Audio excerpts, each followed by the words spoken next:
Hello दोस्तों। आज एक नए टॉपिक त्रिभुज के साथ शुरुआत करते हैं। पिछले वीडियो में मैंने कोण क्या होता है, एंगल क्या होते हैं उसके बारे में बताया था। आज एक नया बेसिक टॉपिक त्रिभुज है, त्रिभुज के बारे में जो मोटी मोटी बातें हैं जो छोटी क्लासों में भी काम आती हैं। वैसे तो त्रिभुज बहुत बड़ा सिलेबस हो जाएगा त्रिभुज का अगर डीपली ज़्यादा जाएंगे, लेकिन अभी हम शुरुआत में जो त्रिभुज का बिल्कुल बेसिक ज्ञान है त्रिभुज का, मैं वही कराऊंगा सिर्फ। अभी धीरे धीरे हम जैसे जैसे बेस क्लियर होता रहेगा वैसे वैसे हम गहराई में जाएंगे, त्रिभुज को डीपली अध्ययन करेंगे। लेकिन शुरुआत में अभी बेसिक ज्ञान बहुत ज़रूरी है। चलिए शुरुआत करते हैं। त्रिभुज ट्राइंगल, देखिए त्रिभुज नाम से ही पता पड़ रही है त्रिभुज। त्रि माने तीन और भुज माने भुजा। नाम से ही हमें इसका अर्थ पता लग गया। त्रि माने तीन हुआ और भुज माने भुजा। ट्राई मतलब तीन, एंगल माने कोण, त्रिकोण भी बोल सकते हैं इसको। देखिए इसमें तीन भुजा या देखिए तीन ही कोण होते हैं, त्रिकोण भी बोल सकते हैं। देखिए त्रिभुज तीन भुजाएं, ट्राई एंगल तीन कोण। देखिए तीन कोण भी होते हैं इसमें, तीन भुजाएं भी होती हैं। ठीक है, त्रिभुज की क्या विशेषता हो गई, तीन भुजाएं होंगी और तीन ही कोण होंगे। ठीक है, चलिए पहले हम भुजाओं के हिसाब से देखते हैं। देखिए मान लीजिए कोई त्रिभुज है, ये मान लीजिए कोई त्रिभुज है, इसके शीर्षों के नाम ABC हैं। देखिए त्रिभुज कब बनता है, जब तीन रेखाएं आपस में एक दूसरे को काट जाएं, आपस में एक दूसरे को बंद कर दें, मतलब एक बंद आकृति बना दें, तभी त्रिभुज बनेगा। अगर तीन रेखाएं खुली आकृति बनाएंगी त्रिभुज नहीं बनेगा। तीनों रेखाओं का आपस में काटना बहुत ज़रूरी है, तभी त्रिभुज बनेगा। ठीक है, और जब तीनों रेखाएं आपस में काटेंगी तब उसमें तीन कोण भी बनेंगे, क्योंकि मैंने कल वीडियो में कोण वाली वीडियो में बताया था जब दो रेखाएं आपस में काटेंगी तो उनके बीच में जो झुकाव बनता है वही कोण होता है। देखिए ये दोनों रेखाएं आपस में, ये दोनों रेखाएं यहाँ काट रही हैं आपस में, ये एक कोण बन गया। ये दोनों रेखाएं यहाँ इधर काट रही हैं दोनों आपस में, एक कोण ये बन गया। और ये दोनों रेखाएं यहाँ काट रही हैं, देखिए तीन कोण बन गए, एक दो तीन। ठीक है, तो त्रिभुज कब तक नहीं बनेगा, जब तक तीनों रेखाएं आपस में काटेंगी नहीं। तब, क्योंकि जब ही तीन कोण बनेंगे जब काटेंगी, जब दो रेखाएं काटती हैं तभी कोण बनता है, और जब ये तीनों रेखाएं आपस में काटेंगी तभी तीन कोण बनेंगे और तभी हमारा त्रिकोण या त्रिभुज बनेगा। ठीक है, देखिए ये तीन कोण बन गए इसमें और तीन भुजाएं हैं इसमें, ये। अब देखिए इसमें भुजाएं जो, देखिए कोण कौन कौन मैंने कल बताया था, एंगल का नाम जो होता है वो कौन सा। देखिए इसमें एंगल एक का नाम हम क्या लेंगे, किस तरीके से नाम रखते हैं हम कोण का, मैंने कल की वीडियो में बताया था। देखिए जो जिस पॉइंट पर आ रहा है ये वाला जो एंगल, इसका नाम रखना है हमें, उसको तो हम बीच में रखते हैं एंगल 1 बराबर। देखिए इसको कौन कौन सी लाइन बना रही है, इस एंगल को एक ये लाइन बना रही है, एक ये लाइन बना रही है। इन दोनों के सिरे ले लीजिए, एंगल AB बीच में आ जाएगा और C, कोण एक बन गया। कोण दो कैसे बन रहा है, देखिए देखिए कोण दो कैसे बन रहा है, इसमें ये वाला है कोण दो।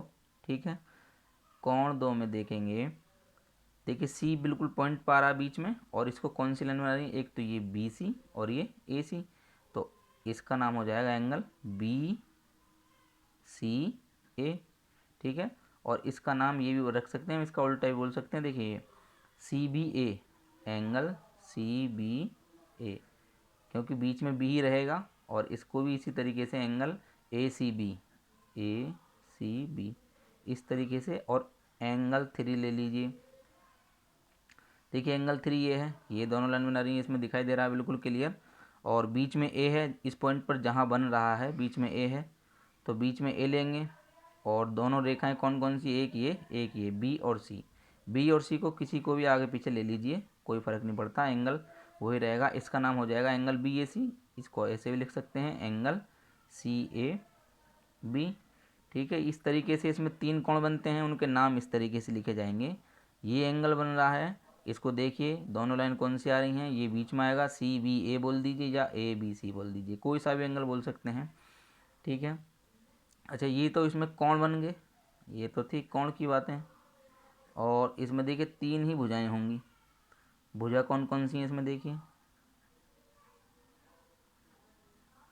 भुजाएं कौन कौन सी हैं, देखिए भुजाएं सीधी सीधी जो लाइन है जो इसको बना रही हैं, इस त्रिभुज को जो बना रही हैं वही इसकी भुजाएं हो जाएंगी। कौन कौन सी लाइन है इसमें देखिए, ये एक लाइन ये दिख रही है ए बी, एक लाइन हो रही है इसमें ए बी।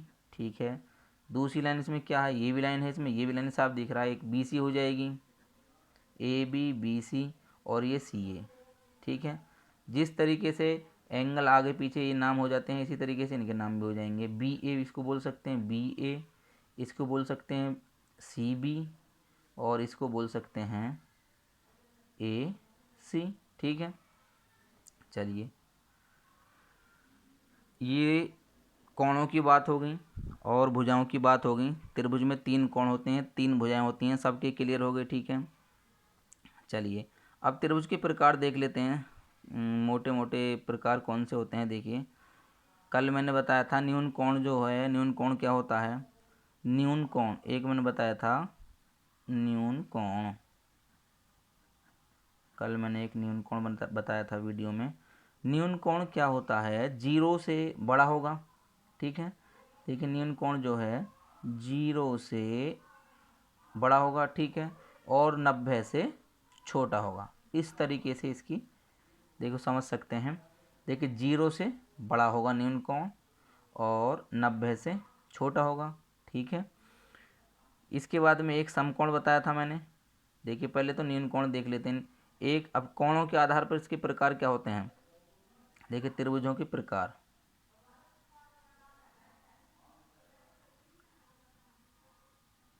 त्रिभुज के प्रकार कोण के हिसाब से,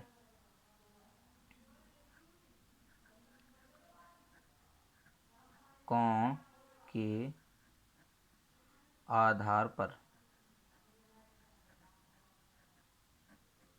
कोण के आधार पर।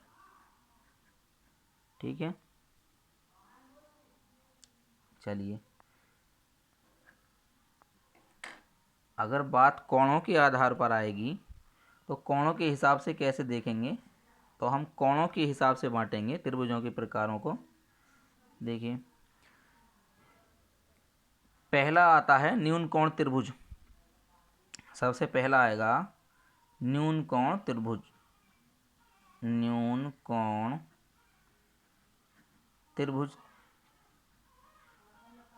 ठीक है, न्यून कोण मैंने बताया था 0 से बड़ा हो 90 से छोटा हो। तो न्यून कोण त्रिभुज क्या होगा, नाम से ही समझ जाइए, उसमें कोई भी एक उसकी जो उसमें जो त्रिभुज के तीनों कोण क्या होंगे, न्यून कोण होंगे। बिल्कुल सही, देखिए न्यून कोण त्रिभुज का नाम से ही अलग पता पड़ रहा है, तीनों कोण उसमें न्यून कोण होंगे, मतलब कोई भी कोण 90 अंश से बड़ा नहीं होगा, क्योंकि उसका नाम क्या है, न्यून कोण त्रिभुज। और न्यून कोण क्या होता है, न्यून कोण जो 0 से बड़ा होगा और 90 से छोटा होगा। तो इस त्रिभुज के, न्यून कोण त्रिभुज के सारे कोण जो है, सभी कोण, इसके जो सभी कोण आएंगे, न्यून कोण त्रिभुज के सभी कोण छोटे आएंगे 90 डिग्री से। ठीक है, सारे angle A B C, angle A भी छोटा आएगा 90 से, बी भी छोटा आएगा 90 से और सी भी छोटा आएगा 90 से। तो न्यून कोण त्रिभुज की क्या विशेषता होगी, न्यून कोण का त्रिभुज का नाम न्यून कोण त्रिभुज इसीलिए रखा है क्योंकि उसके सभी कोण क्या होते हैं, 90 अंश से छोटे होते हैं, सभी कोण न्यून कोण होते हैं। ठीक है, पहला ये। दूसरा देखिए न्यून कोण के बाद में क्या बनता है, कौन सा कोण नाम कल मैंने कोणों की वीडियो में बताया था, न्यून कोण के बाद में कौन सा कोण आता है? देखिए मैंने बताया था बिल्कुल सीधा कोण जो बनता है इस तरीके से, ये जो एंगल बनेगा जहाँ दो लाइन बिल्कुल सीधी आपस में खड़ी रहेंगी, ये देखिए इधर से सही दिखाई दे रहा, जब दो लाइन आपस में बिल्कुल सीधी खड़ी रहेंगी, दो लाइन आपस में बिल्कुल सीधी खड़ी रहेंगी, बिल्कुल एक दूसरे के ऊपर इस तरीके से सीधी खड़ी हो जाएंगी, उनके बीच में नभ्यांश का कोण बन जाता है। और नभ्यांश के कोण को क्या बोलते हैं? समकोण। कल मैंने बताया था नभ्यांश के कोण को समकोण बोलते हैं, मेरी कोण वाली वीडियो में देख लेना। देखिए ये समकोण बन गया। अब इसी त्रिभुज को बना दीजिए कहीं भी, बस शर्त यह है कि एक समकोण बनना चाहिए, एक कोण नभ्यांश का होना चाहिए, ए बी सी। तो ये क्या बन गया हमारा? दूसरा समकोण त्रिभुज, दूसरा हो गया हमारा समकोण त्रिभुज। ठीक है, देखिए मैंने न्यून कोण से पता लग गई कि सभी कोण नभ्यांश से छोटे होंगे, बिल्कुल न्यून कोण नभ्यांश से छोटे होते हैं, सभी कोण हमारे नभ्यांश से छोटे होंगे। दूसरा आया समकोण त्रिभुज। देखिए सभी कोण इसमें देखिए सोच कर देखिए, सभी कोण नभ्यांश के हो जाएंगे? नहीं, क्योंकि त्रिभुज के तीनों कोणों का योगफल ही 180 अंश होता है, सभी कोण नभ्यांश के नहीं हो सकते। इसमें एक कोण, कोई भी एक कोण 90 डिग्री का हो जाएगा, तो वो क्या हो जाएगा? वो समकोण त्रिभुज हो जाएगा। ठीक है, तीसरा ले लीजिए, तीन प्रकार के होते हैं, तीसरा हो जाता है अधिक कोण त्रिभुज। सब नाम से ही क्लियर पता पड़ रही है, अधिक कोण त्रिभुज। ठीक है, देखिए कोण वाली वीडियो में है, अधिक कोण किसको बोलते हैं? अधिक कोण बोलते हैं जो 90 से बड़ा हो। देखिए 90 से तो बड़ा होगा, ये 90 डिग्री से बड़ा होगा और 180 से छोटा होगा। तो ऐसा त्रिभुज जिसमें कोई भी एक कोण 90 अंश से बड़ा हो, ऐसा त्रिभुज जिसमें कोई भी एक कोण 90 अंश से बड़ा हो और 180 अंश से छोटा हो।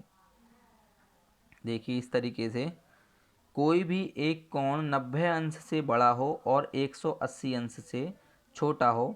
यहाँ एंगल बी जो है इसी तरह से देखिए 90 एंगल बी जो है, ये इसको ऐसे लिख सकते हैं, बी 90 से तो बड़ा है और 180 से छोटा है, इस तरीके से दिखा सकते हैं इसको।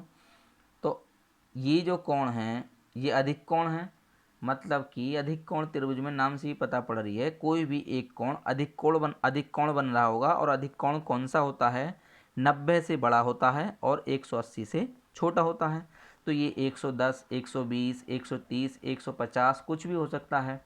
90 से लेकर 90 से बड़ा होगा, देखिए 90 से बड़ा होगा और 180 से छोटा होगा।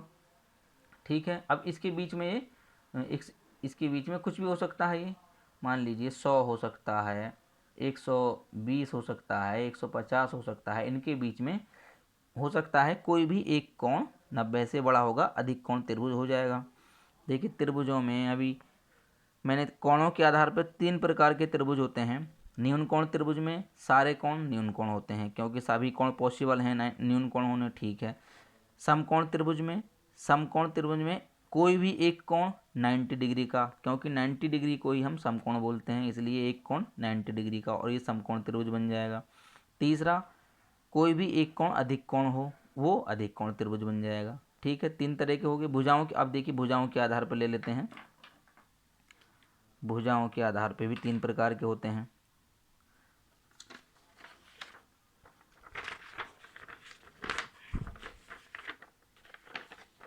देखिए भुजाओं के आधार पे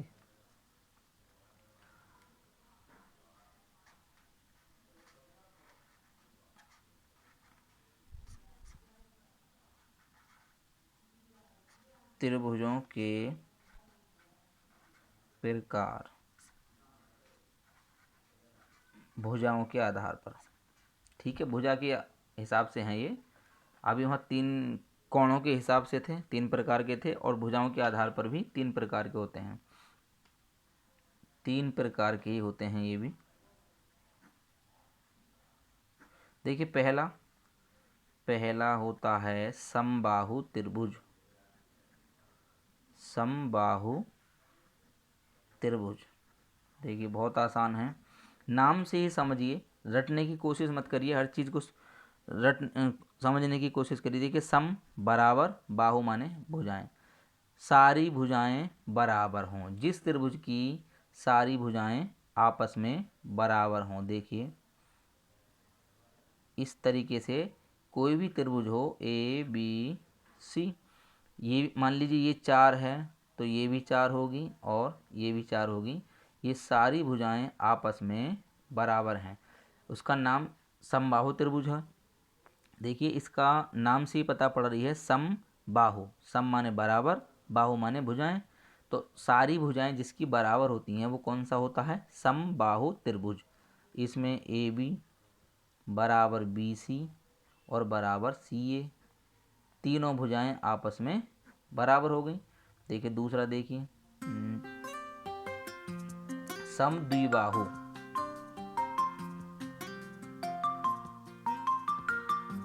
समद्विबाहु, समद्विबाहु त्रिभुज, ठीक है। देखिए इसमें भी नाम से ही समझिए, सम माने बराबर, द्वि माने दो, बाहु माने भुजाएं, सम माने दो, देखिए सम द्विबाहु, सम मतलब बराबर बिल्कुल, द्वि माने दो, बाहु माने भुजाएं, जिसकी दो भुजाएं आपस में बराबर हों। देखिए इसमें द्वि आ रहा है और सम और द्वि आ रहा है, सम माने बराबर, द्वि माने दो, जिसकी दो भुजाएं आपस में बराबर हों वो सम द्विबाहु त्रिभुज कहलाता है। मान लीजिए इसमें ये भुजा 7 है, ये भी भुजा 7 है, दोनों बराबर हैं, ठीक है। ये तीसरी भुजा अलग ले लेंगे इसको। देखिए इस तीसरी भुजा को कुछ भी इनकी त्रिभुज के हिसाब से ले सकते हैं। इसको हम 10 ले लें, नहीं 10 नहीं ले सकते, कम लेंगे क्योंकि ये छोटी लग रही है देखने में।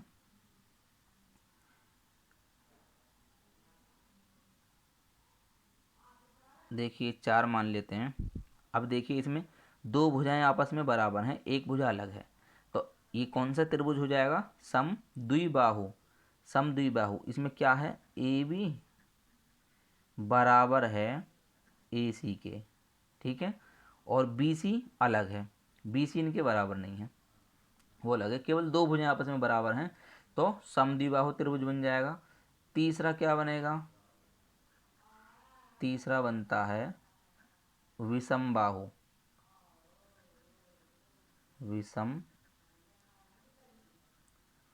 विषमबाहु त्रिभुज, ठीक है, ये त्रिभुज का साइन होता है विषमबाहु त्रिभुज। तो विषम मतलब नाम से ही पता पड़ रही है, कोई भी बराबर ना हो, सब अलग अलग हों, विषम हो, क्योंकि सम नाम यहाँ आ रहा था समबाहु में, सम सारी भुजाएं बराबर, समद्वि में आ रहा था दो भुजाएं बराबर, सम यहाँ सम है ही नहीं, यहाँ विषम है, मतलब कोई भी भुजा आपस में बराबर नहीं है। ऐसा त्रिभुज, इसका मतलब क्या हुआ कि ऐसा त्रिभुज जिसकी सारी भुजाएं अलग अलग हों, मान लीजिए ये 3 हो, ये 4 हो, ये 5 हो, इस तरीके से सारी भुजाएं आपस में अलग अलग हों, वो त्रिभुज कौन सा कहलाएगा, विषमबाहु त्रिभुज, ठीक है।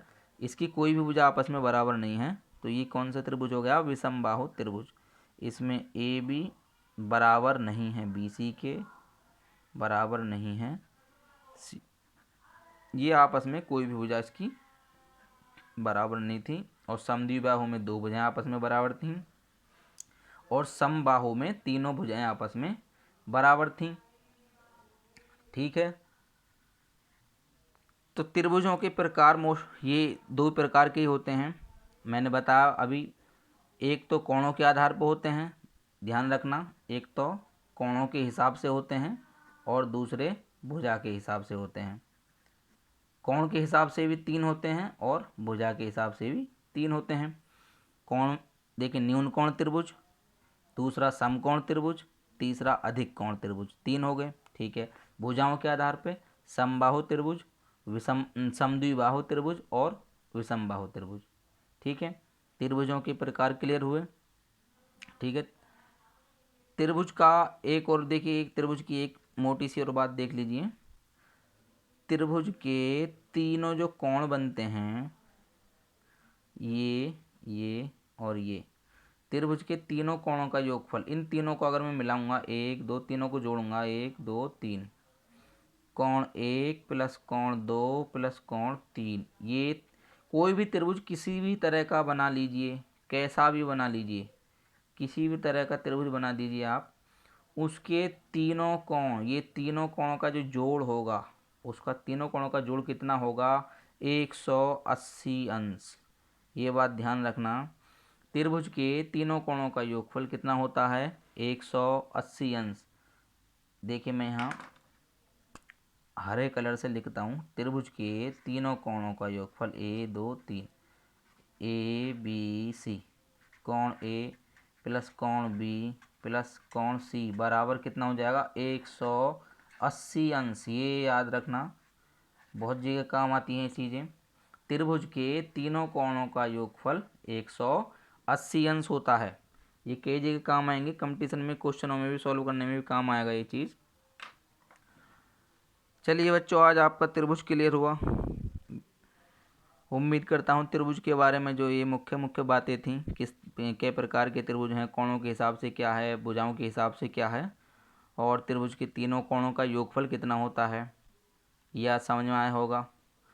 चलिए फिर मिलेंगे एक नए वीडियो में नया टॉपिक लेकर, तब तक के लिए गुड बाय।